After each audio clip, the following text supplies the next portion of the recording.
How would you feel if you wake up tomorrow morning and find that all the people around you have changed into dolls, human-sized dolls? Creepy, isn't it? Let's talk about a village in Japan which has dolls as its villagers. We are talking about a village called Nagoro or Naguru, which is known as the Nagoro Doll Village. It is a village in the Aya Valley in the island of Shikoku in Tokushima, Japan. It is known for a large number of realistic dolls positioned throughout the village, which have made it a tourist attraction. The village is located on Route 439 in the Aya Valley, a remote mountainous area. It formerly had about 300 residents, but the decline in Japan's population has caused that to fall to 35 by January 2015 and as of August 2016 and 27 by September 2019. So Nagoro is a slowly shrinking village populated by creepy dolls. It might make you question reality. Its villagers left the village in a search of employment or diet. If you like this video, don't forget to subscribe to the channel and smash the like button.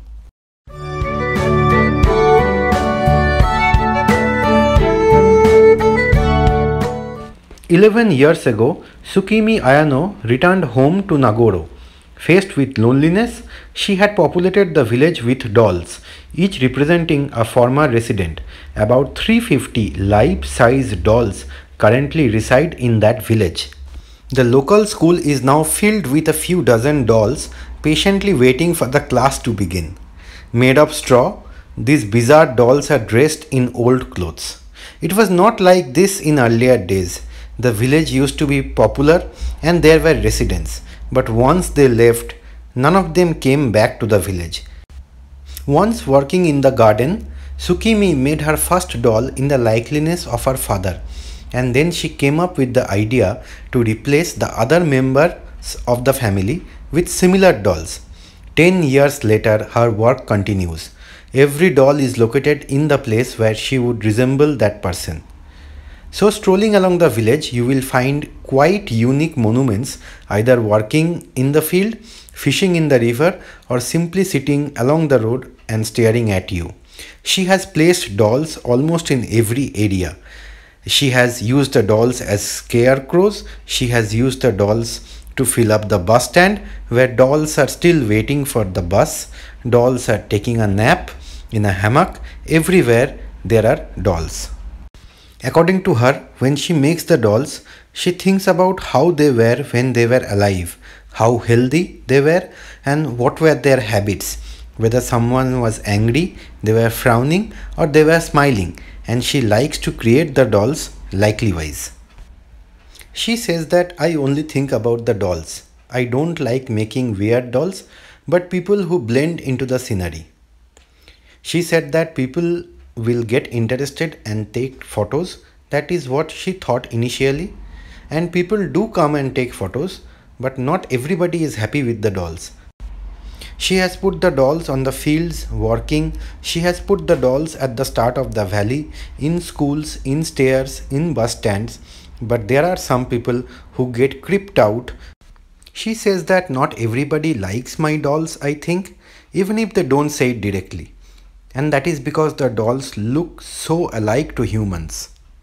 The life expectancy of each doll is around 3 years, and surprisingly, she has made a doll of herself also, so that when she is not there in the village, her doll would still be.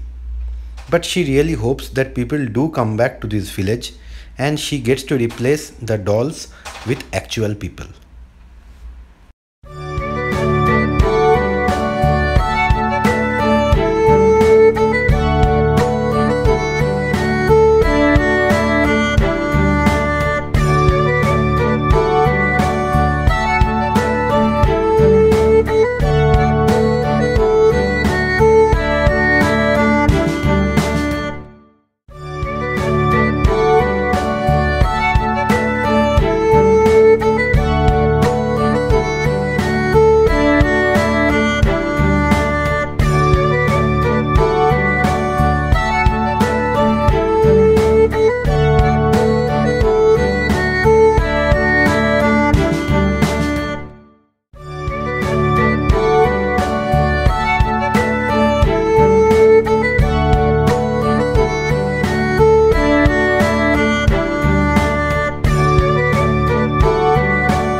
If you like this video, don't forget to like, subscribe and share.